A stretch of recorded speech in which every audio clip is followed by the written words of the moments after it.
Mwaka 2020 nilikuja hapa.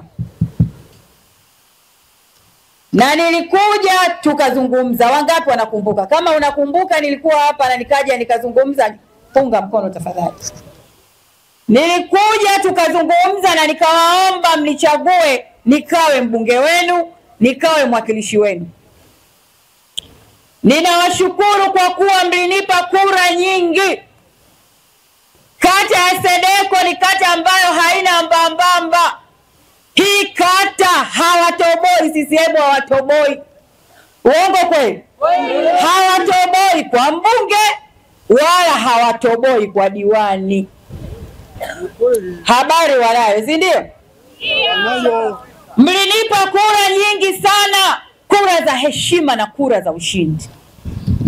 Lakini wakapora uchaguzi.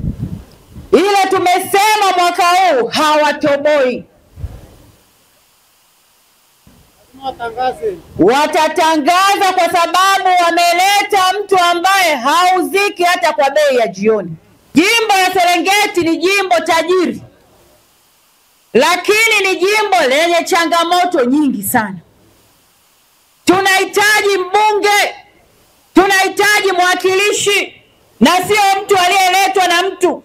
Hatuhitaji mtu aliyeletwa kwa kubebwa na mbeleko, kubebwa mgongoni, ambaye hata akishinda mkimchagua atakuwa anafuata maelekezo ya mtu. Mnahitaji mbunge anayeweza kwenda kutetea maslahi yenu, kwenda kusemea kero zenu.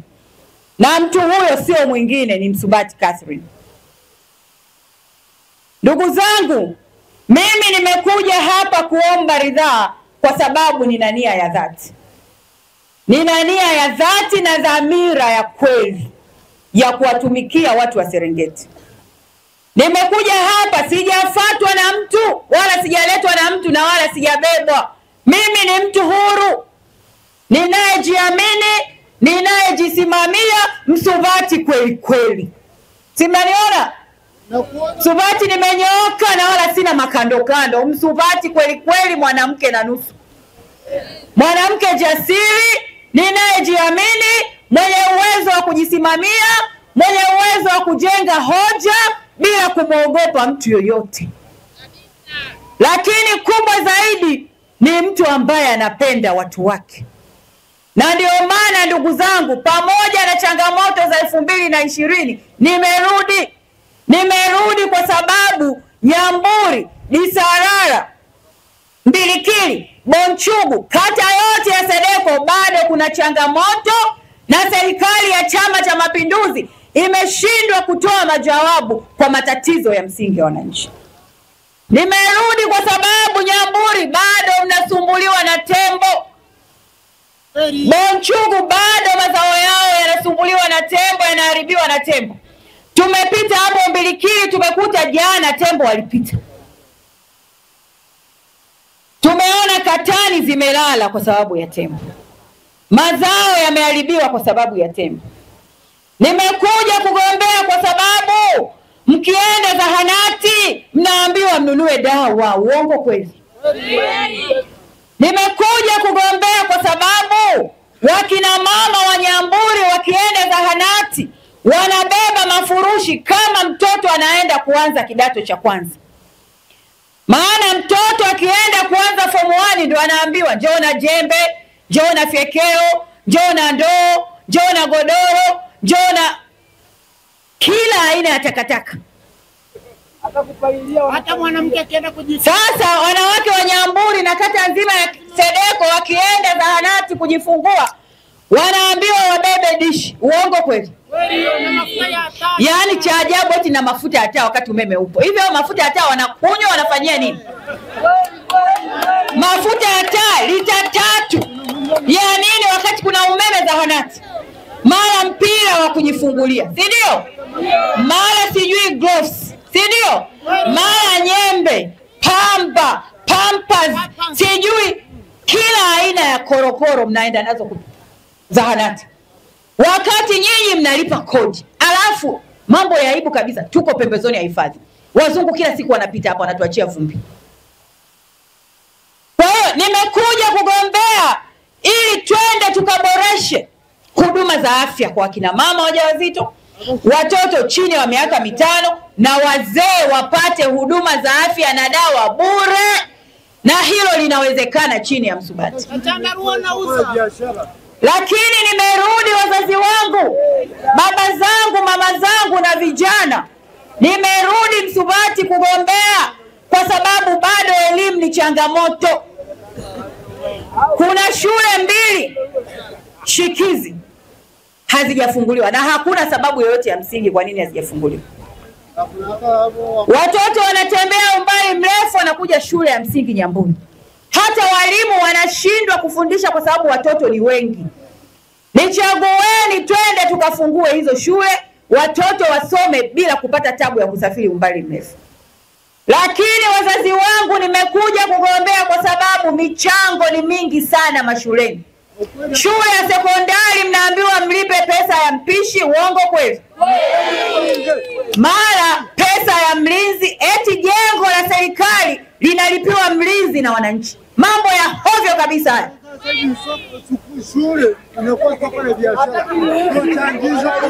Mnaambiwa mara mpeleke mahindi, au Nyambuli ampeleki mahindi? Maharage je?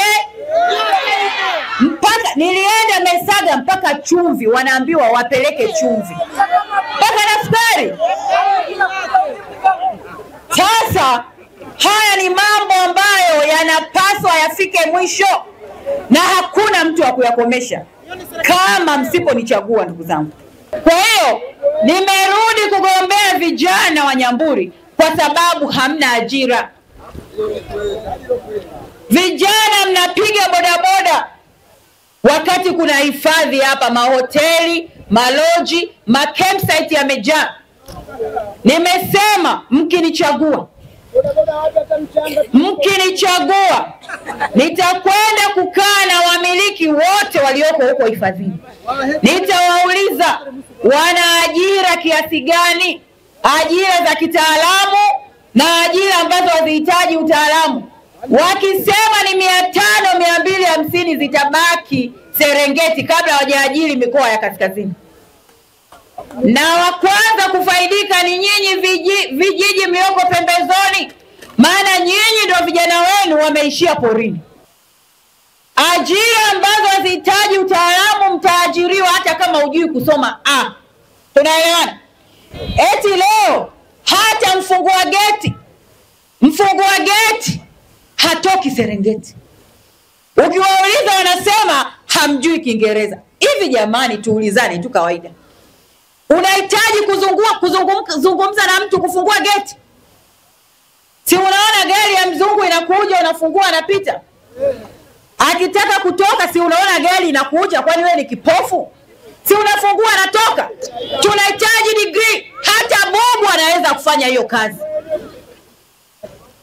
Tumekosa viongozi wenye nia ya dhati wanaoweza kutetea maslahi ya watoto wetu, wanaoweza kuzungumza kwa sauti wakasikika. Vijana wa Serengeti, vijana wa Nyambuli, Bilikili, Bonchugu, Bisarara, Merenga, Nyamakendo wakapata ajira.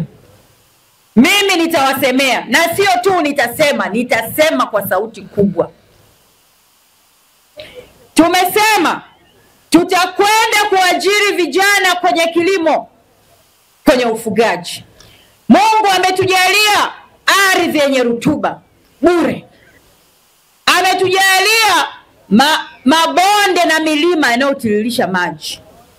Tutakwenda kuanzisha kilimo cha kisasa, kilimo chenye tija.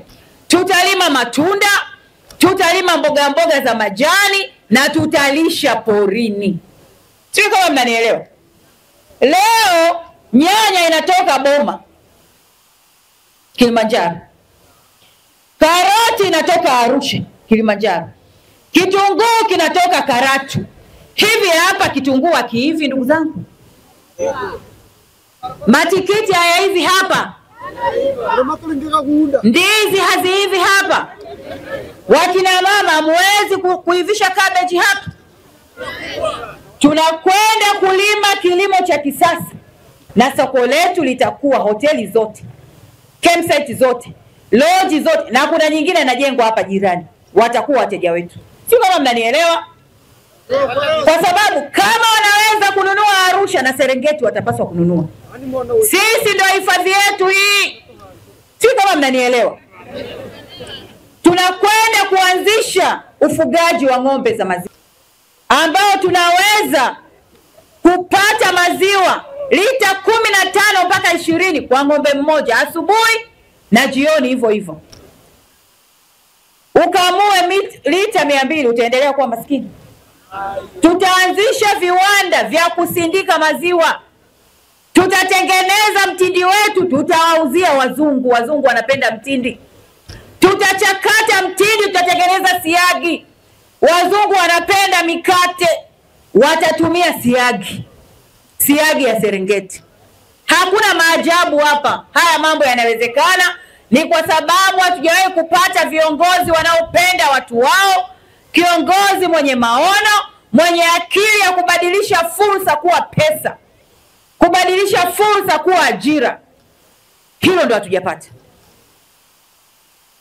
Wakina mama najua mnahitaji mitaji. Si ndio wakina mama? Ya kufanya biashara. Sawa sawa? Pale halmashauri kuna pesa za mikopo. Kwa wakina mama, kwa vijana na watu wenye ulemavu.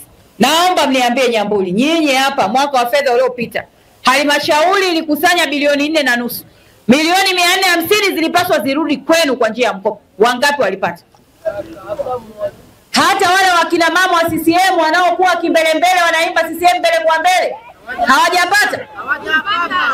Sasa watu wa Chama cha Mapinduzi, hizi changamoto wote zinatupitia. Wote tunaisoma namba, tuungane.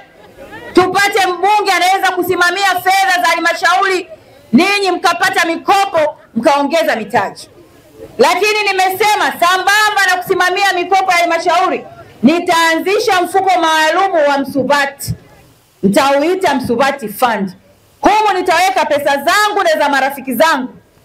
Tutakopesha wakina mama bila riba, bila masharti. Sitakudai leseni, TIN number wala andiko miradi. Maana watu wakienda halmashauri wanaambiwa lete andiko mradi. Unataka 500,000 unaambiwa ulete andiko mradi. Hivi hao watu wa halmashauri wanajua nini maana ya andiko mradi? Andiko mradi ni business plan. Mimi ni mtaalamu wa kuandika business plan. Mimi nikiandika business plan moja nalipwa milioni 15. Sasa wewe unataka 500,000 unaambiwa uandike andiko mradi. Mambo ya hovyo na urasimu wa watendaji wetu. Kwa hiyo naomba niwaambie wakina mama, tutasimamia pesa halmashauri zitarudi kwa wananchi. Lakini mimi binafsi nitakopesha kuanzia 20,000 na sitataka sijui kitambulisho, sijui kitu gani, sijui nini. Barua yako ya mwenyekiti wa kijiji ya utambulisho na kitambulisho chako cha kura au cha NIDA. Sihitaji tini, leseni, sio andiko mradi, mara passport size yenye masharti. Eti mtu anakuambia passport size, ukipeleka nyeupe anakuambia lete ya blue. Hivi vinahusiana nini? Eti iwe na baki huku nyuma kwa blue. Vinahusiana nini na mkopo? Ni urasimu, kiritimba tu. Utakachokifanya ukiwa unataka pesa kwa Msubati, unatafuta kijana kama huyu hapa Nyambuli, najua wako wengi wana smartphone, wanapiga picha ile barua ya mwenyekiti wa kijiji ya utambulisho, kitambulisho chako, anatuma ofisini, pesa yako inakukuta kwenye simu ukiwa umekaa nyumbani. Hapo vipi? Sio kama mnanielewa. Nimesema nataka nikarudishe tabasamu kwa wanawake, tabasamu kwa vijana na wazee. Muishi kama hii ni ardhi yenu. Mimi kama binti wa hii ardhi niliyosomeshwa kwa shida na mama yangu mzazi, akiuza dagaa, akichoma mkaa, akiuza maziwa barabarani, akiuza ng'ombe, nimesema nina wajibu wa kurudi kwenye jamii yangu na kuisaidia.